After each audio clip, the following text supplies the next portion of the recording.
સ્તનપાન. જન્મના પહેલા કલાકનું સ્તનપાન બચાવે છે 10 લાખ બાળકોના પ્રાણ.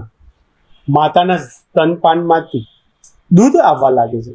જ્યારે બાળક સ્તન ચૂસવાનું શરૂ કરે છે ત્યારે જેમ જેમ બાળક દૂધ પીવે છે તેમ તેમ વધુ દૂધ બને છે. સ્તનપાન કરાવવામાં સ્તનપાન કરાવતી માતાને કંઈક મદદની જરૂર પડી શકે છે.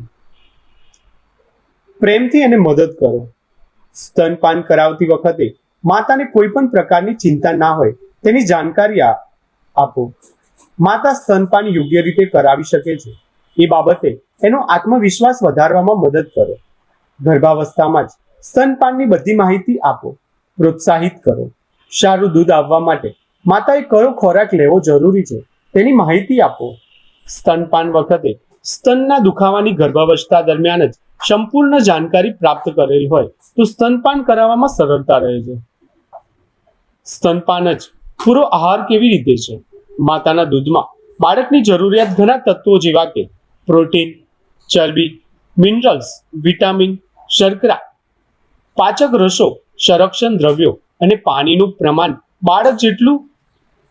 બાળક માટે જેટલું જરૂરી હોય છે તેટલા પ્રમાણમાં હોય છે.